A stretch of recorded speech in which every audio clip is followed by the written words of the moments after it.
Okay guys, today we are going to be doing one of Miss Tritt's favorite projects. It's so much my favorite that you might have done it with her before. It's called the Busy Hands Project.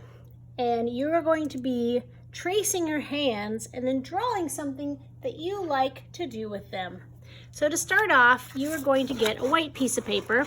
And today we get to use a big paper because we need lots of room to draw our background. And I'm going to put my hand here on the table, and then I'm just going to trace around my hand. Now I'm going to show you something real quick. Sometimes we mess up on our hands, and that is okay. Like for instance, I have a little wobble here. Well, instead of erasing the whole hand, what I can do is just erase the wobbly section and try to straighten it out. So that's my good hand. Your second hand might be a little wobbly, but just do the best you can. Just put it there and try to trace around. Just go slowly and make sure you are getting both fingers, or not both fingers, 5 fingers.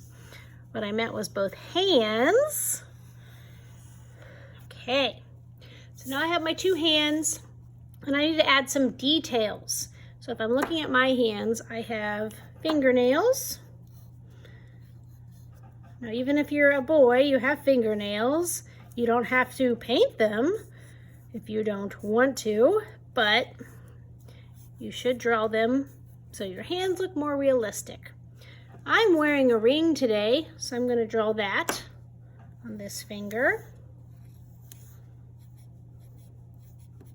I have a watch on, so I'm going to add that.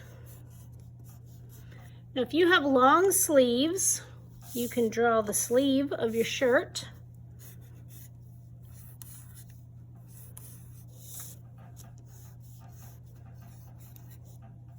And even if you look close at your hands, you have details like your knuckles. And there's little lines up here too. I don't know what they're actually called. I always call them my second knuckles.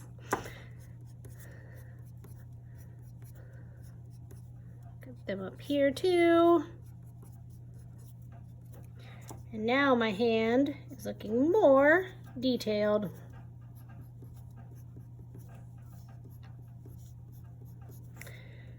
So now I'm going to decide what I want my hands to be reaching for. In my first picture, I was painting with a paintbrush.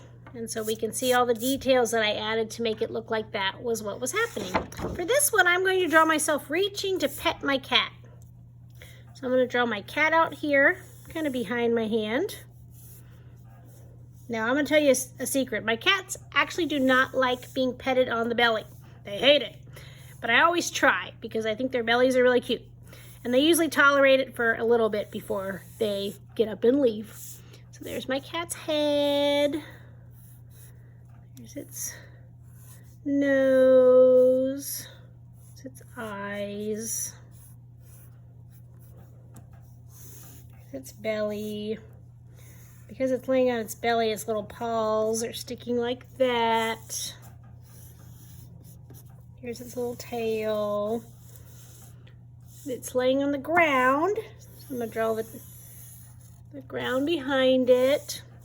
Maybe it's laying inside of its cat bed. I can draw the cat bed around it too.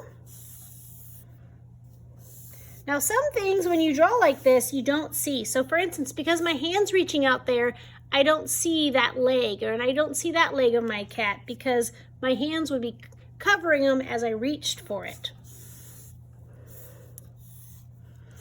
So that is one example of something you could be doing. This was the other. Now I'm going to show you a few more. Now not all of them are colored though. This one is a nice example of a finished one because I have taken time to color. So after you're done drawing, you do want to add color to your picture if you have time. So these hands are catching a football. These hands are up because they're on a crazy roller coaster.